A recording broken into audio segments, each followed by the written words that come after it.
Hello, this is Matt on the Moon Lambo channel.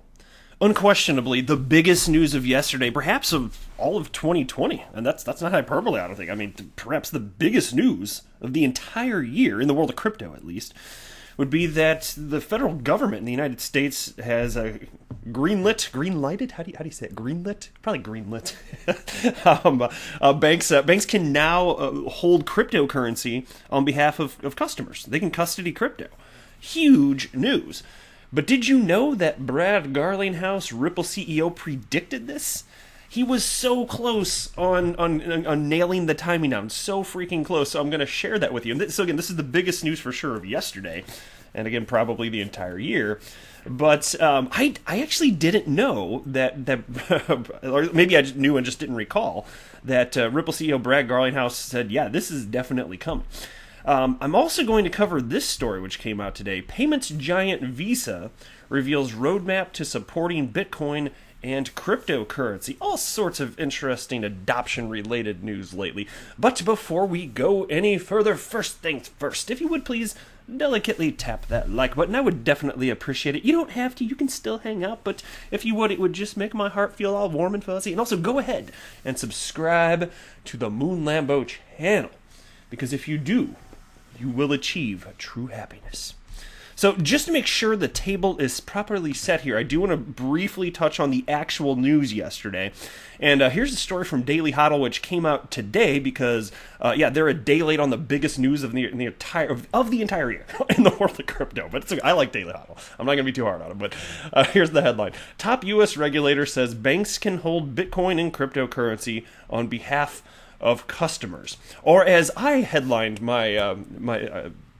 or titled my video yesterday, banks can hold XRP and cryptocurrency. Because this is an XRP-centric channel, damn it. A top U.S. banking regulator says national banks can provide custody and safekeeping services for cryptocurrencies like Bitcoin. In a new letter, the Office of the Comptroller of the Currency, or OCC for short, says banks may offer different methods of providing cryptocurrency custody services depending on their expertise, risk appetite, and business model. And the OCC says banks must comply with relevant laws, such as those that involve money laundering, if they want to hold crypto assets on behalf of their customers. It also urges those interested in the business to discuss the matter with regulators before launching the services. Yeah, don't pull a Facebook and say, "Hey, governments, we're launching Libra." That's it's like half troll sounding. That's not a good idea. Be the adult in the room like Ripple is, and just communicate with the federal government before doing something like that. But here's a quote: because national banks are authorized to perform safekeeping and custody services for physical assets, national banks are likewise permitted to provide those same services via electronic means, i.e. custody of cryptocurrency. So then we saw this tweet from Ripple CEO Brad Garlinghouse, and it caught my attention. I was like, what is this? First I noticed this short clip of Jim Halpert from The Office. And you can tell he's mouthing the word "so close." And Brad Garlinghouse, Ripple CEO, wrote, 2020 Brad to 2018 Brad. So again, so close, so close. So what is this? By the way, drop a comment below on your favorite prank from The Office. Mine might be the stapler in Jell-O. Either that or when Dwight's desk objects were put in the vending machine. It's good times. All right, into this. So Breaker Meg, this is the story that he linked to, and this is from December 3rd, 2018. This one was titled, Ripple CEO's Very Ripple Prediction. Banks will hold your crypto in 2019. And then I saw the headline and I was like, oh yeah, indeed. So close. He almost nailed it. He said it was going to be in 2019.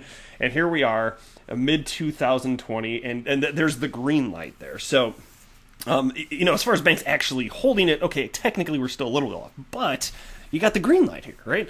So that's kind of relevant. So what did Ripple CEO Brad Garlinghouse have to say at the time? Well, here the piece begins as follows. Ripple CEO Brad Garlinghouse thinks 2019 will be the year banks start safeguarding customers' cryptocurrency. To be clear, he seems to think that's a good thing. I think one of the things that will surprise us a year from now is that banks will be custodying digital assets directly, said the CEO recently at the Singapore FinTech Festival, as reported by the Daily Hodl. The bank's motives, according to Garlinghouse, will include sharing in the profits generated by exchanges. And because Southeast Asia has this regulatory clarity, and there's a lot of progressive forward thinking, Garlinghouse thinks banks in the region will be the first to actually allow for crypto assets custody in their accounts. Now, in another conversation from the same conference, Garlinghouse and IMF Deputy General Counsel Ross Leckow laid out some of the reasons Southeast Asia is particularly ripe for the move.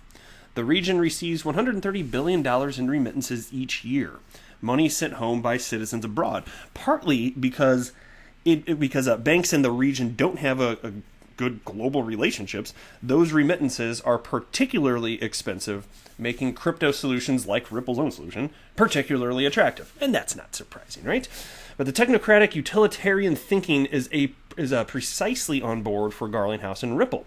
From the very start, Ripple wanted to leverage the technical advantage of crypto to reform rather than overthrow the existing banking infrastructure, which is why I always say Ripple is they're the adults in the room. That's it. And then the rest of the people in the room, kids screaming, they're just kids that are screaming, just annoying kids that are screaming. They're anarchists, down with banks, down with the government. That's what they are. But it's the goal to use the pseudo-decentralized XRP. It's completely decentralized. Don't say pseudo. XRP network to shave pennies off the cost of international money transmission. Now, obviously, it's more than pennies, but whatever. Breaker Mag, do your thing, man. That's a laudable goal. Those pennies really add up, especially for the immigrants and refugees who rely on global remittances. Yeah, it's more like upwards of 70% savings, but you can say pennies. Go ahead, you just do your thing, Breaker Mag. But leaving banks in the picture at all is a far cry from Satoshi's goal of ushering third parties out of the digital monetary system. For many of the crypto faithful, the idea of a bank holding your crypto for you entirely defeats the purpose of the technology. Be your own bank. Yes, but if you think that this is a bad thing, it just goes back to the concept of you deciding unilaterally that you don't care what people actually want. Because if people want to have their crypto held by a third party and have them be responsible for it, so there's no risk to them, so be it. What is actually wrong with that? There's nothing. And for those people that say, no, I want to have the keys, nobody else, and you could go so far as to not write them down anywhere and then just commit it to memory and hopefully you don't forget it. You can go that far. But that's the cool thing about this. But no. Just, this whole thing with taking a hammer to the entire financial system, no. I understand that it needs to be gutted to a certain degree because especially as you're talking about cross-border payments, I get it. It's a train wreck. I really do understand that. It doesn't mean you have to tear apart every single aspect of that, including banks. Banks are just businesses. Banks are people, okay? Because what is a business? Is it the actual, brick and mortar? No, businesses are people, okay? And so these people that say down with banks, down with government, my gosh, it's like you're yelling at your neighbors who are just earning an honest living by providing an honest service. And it's not to say that all banks are good, just like not all people are good, but damn, they're useful, okay? And that's why I have such a problem with part of the perspective that comes from these Bitcoin maxi trolls that waddle around going, and they smell really bad. It's nasty ass trolls. I don't like that. Staying warm by their dumpster fires, eating the room temperature cottage cheese. I don't want to have none of that. So anyway, suffice it to say, Brad Garlinghouse, not surprisingly, was right, just off on the timing. So as far as there's another quote from him about banks using, tons of major banks utilizing XRP and what calendar year did he say? Maybe it was 2019, whatever it is. Understand that even if he's off on the timing of predictions, it doesn't mean they're not going to come to pass, and this is a perfect example. So don't forget something like that. As far as banks actually utilizing XRP as a bridge currency, we already know for sure it's coming. We already have banks that have said, yes, we're doing this. So it's not a question. But as far as it happening en masse, I would just urge you to be a little bit more patient here. Here's a tweet from, I'm going to butcher the name probably, but XRP community member David Gockstein? I don't know how to say it. Sorry, man. But he wrote, at the end of the day, Ripple is more prepared to work with the banks than any other digital asset. Hear, hear, my friend. Now, somebody named Charlie responded, out of curiosity, I ask an honest question, how? They don't seem to bring anything special to the table that any other crypto can't provide. And all the way, XRP community member all the way away responded with the following. They built a decentralized ledger, and on top of that, a permissioned system called RippleNet that a lot of major banks are on. RippleNet gives banks an alternative to SWIFT to move money through correspondent banking networks. RippleNet will also allow them to move money through XRP, once the liquidity and price of XRP can handle large enough transactions. Currently, both aren't ready, but XRP is being used by remittance companies right now. Why would you want to use XRP? Money moves today by parking cash all over the world. That cash is called non-working capital. It's just there to move value. Instead of holding other currencies, you could use a public ledger to move money around and save banks fees and let them bring that non-working capital back domestically to be used for other value-added things.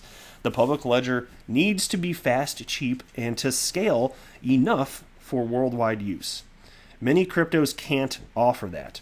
It also has to be liquid, and no crypto is liquid enough yet. That's certainly true. Even with Bitcoin being substantially more liquid than XRP at this point, it's still not enough. It's like a drop in the bucket. So that's why I keep saying, man, whatever you think about the daily fluctuations of XRP prices or that, my gosh, recognize that we are early, super early. I know that the crypto's been around for over a decade now, but my gosh, we are freaking early. Shout out to XRP Crypto Wolf. Thank you very much, sir, for sending me this next story titled Payments Giant Visa Reveals Roadmap to Supporting Bitcoin and Cryptocurrency. And if I wrote that headline, it would say XRP and cryptocurrency. Visa is laying out its plan to support Bitcoin and the cryptocurrency space at large. In a new blog post, the payments giant says it recognizes the role of digital assets in the future of money. And here's a quote. The concept of digital currency, or a digital version of cash controlled by a private key, was created more than a decade ago with the launch of Bitcoin. Today, fiat-backed digital currencies, commonly referred to as stablecoins, have emerged as a promising new payment innovation, combining the benefits of digital currencies with the stability of existing currencies like the US dollar. Yeah, no kidding, bro. Visa is already active in the cryptocurrency space, working with crypto platforms Coinbase and Fold. The company says it plans to extend its services to digital currency wallets through its Fast Track program, allowing fintechs to integrate with Visa's global network of 61 million merchants. So how about this? This whole crypto thing that's supposed to be going the way of the dodo, supposed to be going extinct. It's died so many times I can't even keep track. Yet here we have major companies like Visa talking about offering digital currency wallets. You got the U.S. federal government saying, hey, banks, green light, you can hold cryptocurrencies. That's why all these people that were doomsday speakers in 2018, I knew they were wrong. Of course they were wrong. I care about prices crashing to a certain degree. I was going to say I don't care. But I just mean in the sense of, does it mean that the world is coming to an end? No, it just sucks that 80 to 90% of value of most cryptocurrencies evaporated, if you're in the space. But that's part of the risk and the volatility associated with all this. And we don't know, what the price is going to be from day to day. But it's not surprising. We know that those types of tremendous changes had occurred in the past. Anyway, the firm says it's just getting started and plans to expand its support for crypto assets with more announcements related to digital currency coming in the future. And here's another quote.